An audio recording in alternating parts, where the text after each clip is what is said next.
The web transforms us. We become data, code, uploading our very selves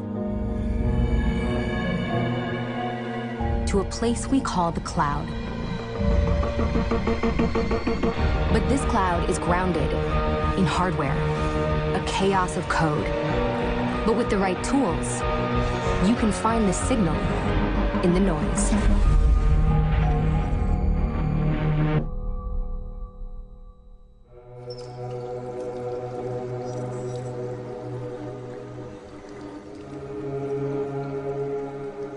Nobody ever suspected anything. I was a newspaper editor. I coached. I was volunteering my time. I had really good friends, and I had a really good family. That's probably one of the reasons it came as such a shock to people when I was arrested.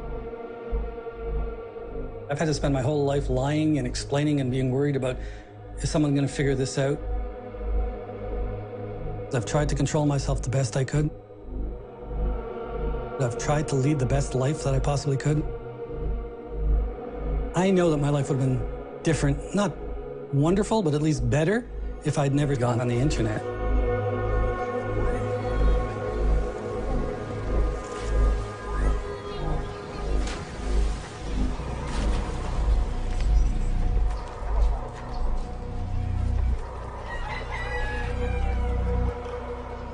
Ato niya, gitawag ko ni ate, dali ragod.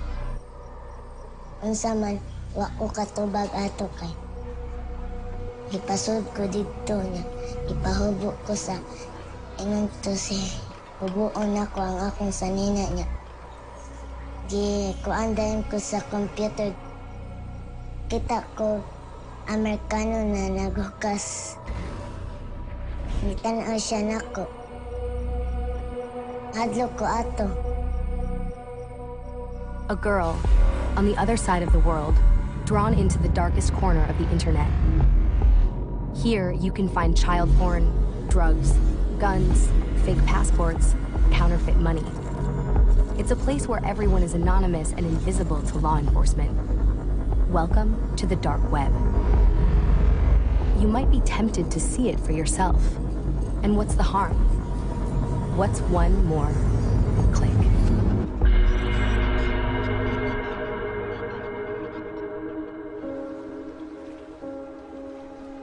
Sir, there is no jobs. Dili yun siya pang sustainable. You can earn 3,000 a month making a rope.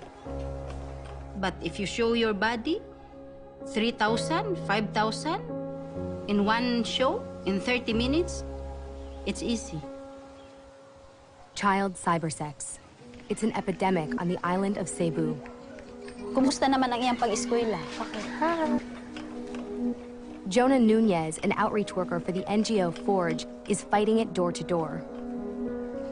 Even the little boy, even the little girl, they know already what is cyber pornography. It's a show. To remove your clothes, to show your body to the computer, to the internet. Una, ang sad ani, na ay parent ug ang iyang anak, ang parent maoy magdo. Kung dili gani, unsay ipabuhat sa bata taptapan. Unya is sex niya. Unya mo to'y picturean. Patila ang organ sa bata. Naa ba katong tayo mga nahitabo to o giingnan ra ka niya? Naa. Naa ka. Tingano mang isugot man ka nga mahitabo to. Tungod sa among kalisod nga katong tayo mawagid may ipalit og bugas. Tungod sa cyber 6 para makatabang siya sa amo ang pamilya. Internet access is growing faster in the Philippines than almost anywhere in the world, and 80% of it is broadband. On the other end of these cables are servers, some hidden in the dark web. You need a special browser to access this part of the internet, one that conceals your computer's IP address. The first of these browsers was Tor, the onion router. named for its layers of encryption. Tor and the dark web was originally a project started by the Navy Research Lab here in the United States to protect the communications of U.S. government personnel. Greg Virgin spent 8 years working for the NSA and the Department of Defense. Later, with his own cybersecurity company, he helped to make Tor a useful tool for political dissidents abroad, giving them a safe way to communicate without fear of reprisal. So, Tor project has servers all over the world, and those servers accept connections from users like our guy here, and then bounces that signal around. All of these connections are encrypted, so no one can piece together who this person is and what this person is doing. The government made Tor freely available, and it was soon put to more sinister use. The dark web was born. Every day, an estimated 2.5 million people use Tor to visit the dark web. The amount of child porn here is staggering. Over 100 million sexually explicit images of children, not to mention live streaming on webcams. So I've just opened up the Tor browser, and now it's possible for us to anonymously browse the dark net. To avoid breaking the law himself, Greg looks only at text, not images. This is a site that's live right now. You can see that there's a really disturbing trend toward younger and younger children that the dark web fosters. Some ages as young as infants. There's even a term called pedomom for mothers who are trading their children around in the community. There have been a number of sites dedicated to child torture, conversations about exactly how to torture a child. Greg's goal is to understand how child porn is traded on the dark web so that law enforcement can stay a step ahead. Just to gain access to these sites, you have to trade in original child abuse content. They are getting you to break the law to make sure you're not law enforcement and weeding out people who aren't authentic pedophiles. It's a community of relentless users that's becoming more and more difficult for law enforcement, for analysts to break into.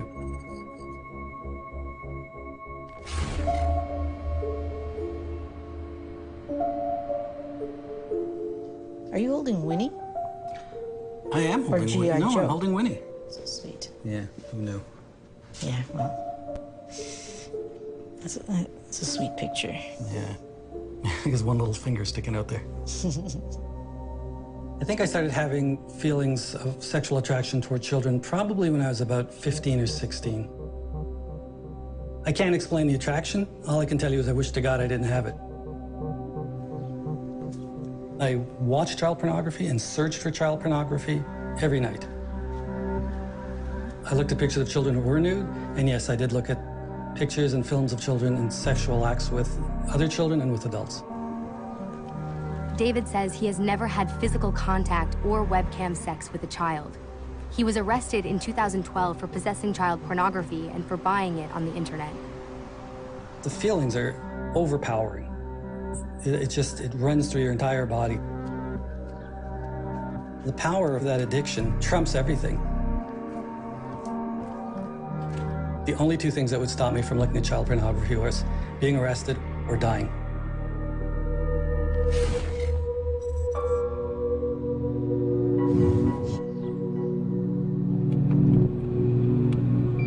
I'm interested in getting into these individuals' minds, this very secret place of being aroused by a situation like that.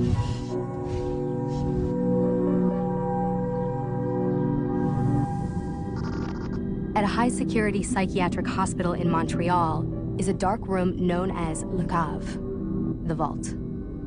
Here, Patrice Renaud and his team of psychologists probe the innermost thoughts of convicted sex offenders.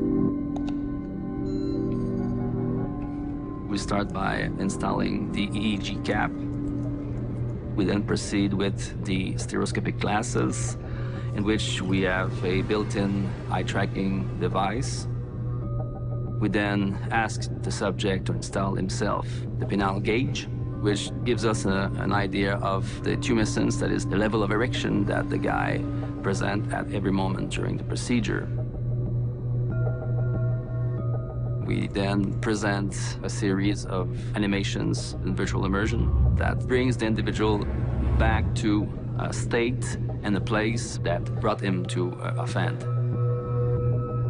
Children are playing in a nearby pool, and you notice a little girl about 8 to 10 years old who is walking away from the pool toward you.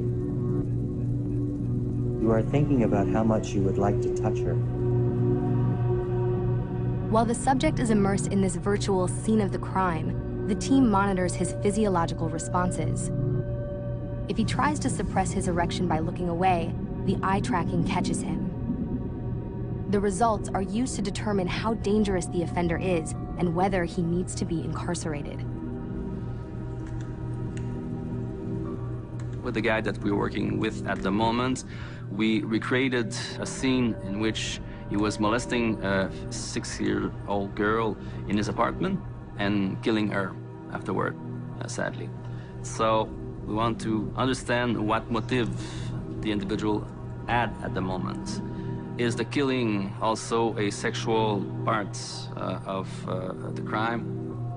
So it becomes a way to go even deeper in the psyche of the individual as it comes to his sexual preferences. An estimated 1% of men are pedophiles, meaning that their dominant sexual attraction is to prepubescent children, even if they never act on it. Many psychologists see pedophilia as a deep-rooted preference that can't be changed, only managed.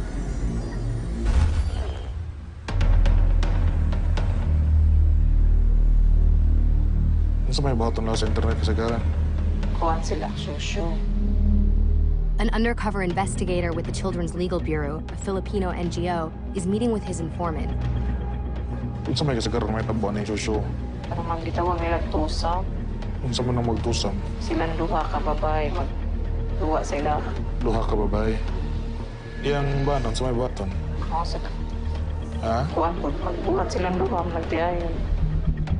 The couple is allegedly abusing their own children on webcam for foreign customers.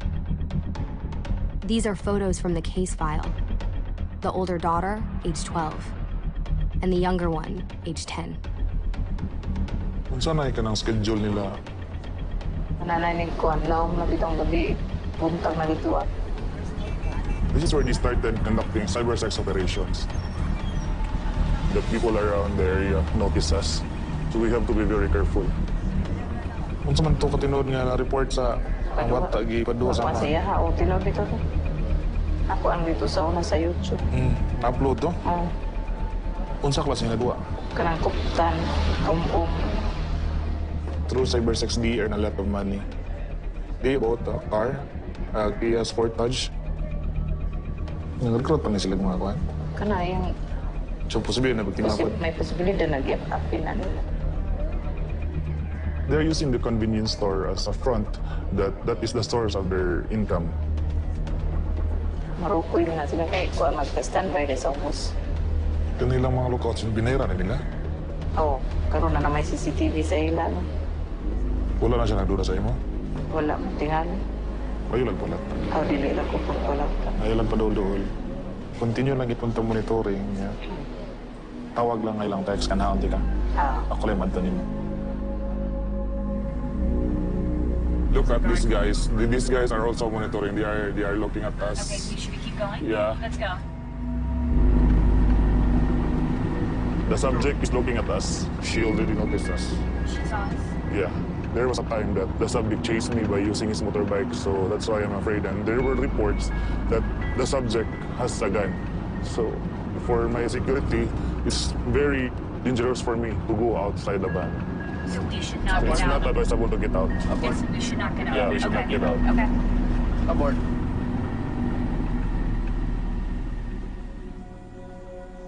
Ilan tanak ng mama. Then, atong nga tayo mula may kwarta. Naman ko ato'y amiga din. Ang iyang ate may ning ato. Then, ni-offer ko nga pwede ba ako. Instructionan mi nga pa kubo nga mga kapra nga sanina din. Kinsa may nakita nimo dito sa pikas nga sa kamera? Ang foreigner. Unsay pangidaron? 50 plus.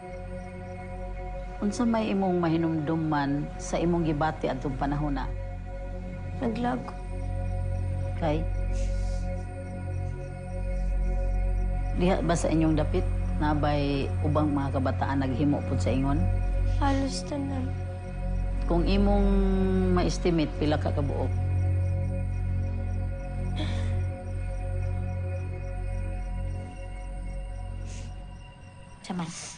Saman imong isulti. Nakaot man balik ako tugante.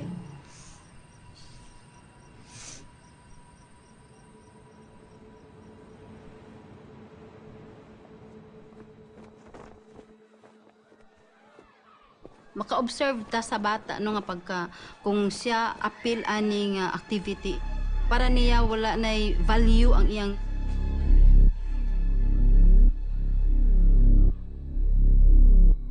bisan gani sa eskwelahan kay kada bang murag tulala siya wala siya sa sarili ba ang trauma anak niya naa nagpabilin sa iyang kaugalingon. Ang mga bata gibiktima sa kanaang mga sa kanang mga tao, but worst ang foreigner. Nganong gingon naman nila ang mga bata diri sa kuan. Sakit. I hate foreigner. Nganong gingon naman nila bayaran raman nila ang mga bata.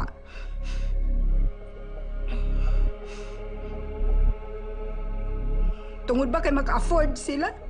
Mag-afford sila, magpadala dayon sila kwarta. Wa sila kahibalo, naa sila'y anak.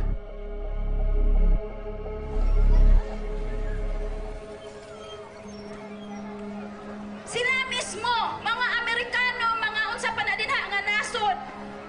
Sila ang nagbiktima sa atong mga nasod.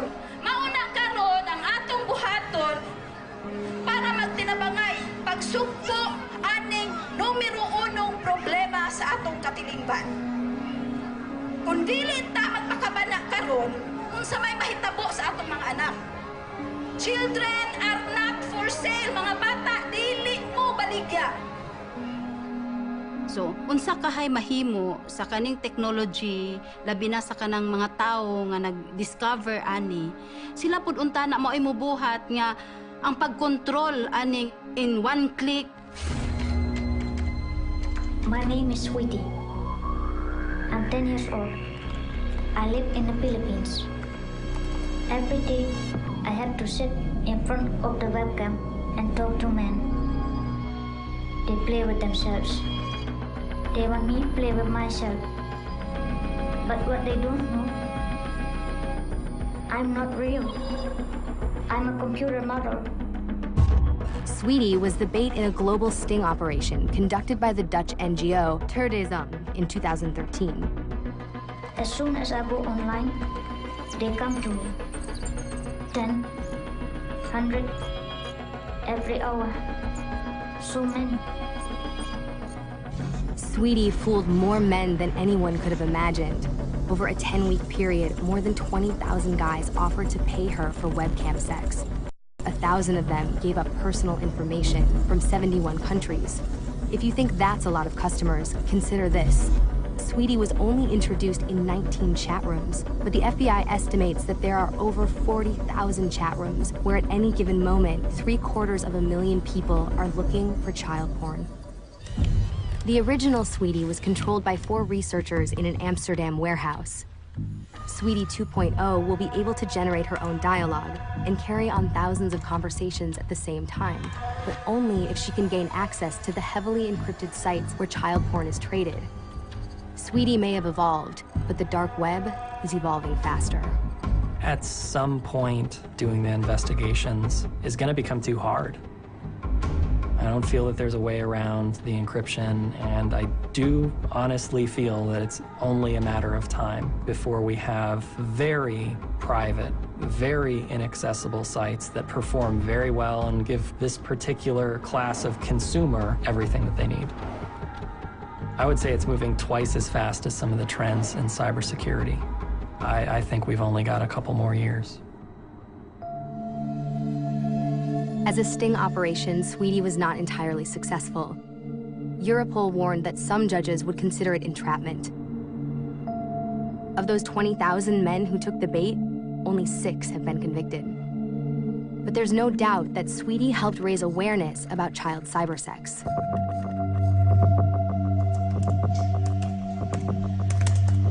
Shortly after my arrest. To me, since my arrest. Okay. And my phone number. Oh, and your phone number. I was released on the conditions that I couldn't use the internet or have a computer in my home, and that I couldn't go anywhere where children would congregate, like parks or recreation centers, swimming pools. When I was looking at children on the internet, I hated myself for doing it. I knew it was wrong. I knew the children in child pornography had been abused and they'd suffered horrible consequences for the rest of their lives. Sometimes I would just stare at these kids and wonder, like, where are they now and what horrible things they've gone through in their life. You think about it sort of in the abstract, but it doesn't stop you from doing what you're doing. Psychologists call this dissociation.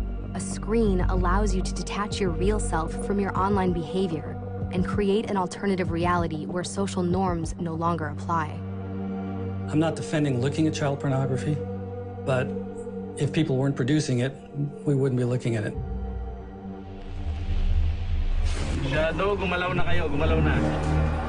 Producers of child pornography in the Philippines are being targeted. Every so often, another raid makes the news. Children watch the police take their parents away in handcuffs. The children are relocated to a government shelter where they live until their parents serve out prison terms. But fighting child cybersex at the source is like fighting the heroin trade by spraying poppy fields. If global demand is strong enough, there will always be people eager to meet it, especially in poor countries like the Philippines. For over 2 years, the Children's Legal Bureau has been trying to get the local police to arrest the couple allegedly pimping their own children. No action yet. The search warrant was not being applied. But all of the people in the Barangay Sudtungan knows that they were involved in cyber pornography. The investigators have built an impressive case, including a floor plan of the house, everything they need for a search warrant. But every time they schedule a case conference, the police postpone. You'd think the community would be up in arms. The community, they already know the operation of this family. But some of their neighbors depend on this family because they can easily borrow money from them. So it's better to keep silence and do nothing. What we're seeing right now on the dark web is market creation. So in much the same way, there were a bunch of failed social media site attempts before Facebook. What we see in the dark web is sites, forums that are coming and going, and a community of relentless users who are really working to build what hopefully I'm wrong about is this more perfect way of sharing child pornography. If 1% of the general population really has these cravings, think about the amount of currently unmet demand these networks could be meeting. It's a very dangerous time. It's a bit like an arms race, in a sense, because with the advent of internet and virtual reality, pornography evolves, and child pornography will evolve. And we try to be always a step ahead. Professor Renaud and his team are exploring the use of virtual reality to help pedophiles control their impulses. Even if something bad happens here, let's say he has a full-on erection, there is absolutely no children. It's virtual. Which raises an intriguing question. What if child avatars like Sweetie could be used as virtual partners for pedophiles? A safe way to satisfy their urges. Maybe fewer real children would be harmed. It's a risky proposition. For some men, it might have the opposite effect. Using virtual reality to experience sexuality is a very delicate matter, since some fantasies may be lived very intensely and can leave a trace in the brain. So where is the boundary? Where's the limits? What can we really allow individual to do? There's no cure. There's no crackdown that will delete child pornography from our world. We're left to our own devices and our ability to learn that every click has consequences. I don't think anybody can explain their attractions. I think it's the luck of the draw. We can't control what we are. What we can control is what we do. Meanwhile, child cybersex continues to spread, especially in the developing world. If we can address the poverty, if we can address the vulnerability, that is really what we should be doing regardless of what's happening online. Para nila makatabang nila, pero unsa kay hulagway sa atong komunidad kung ingon ani na ang atong mga bata.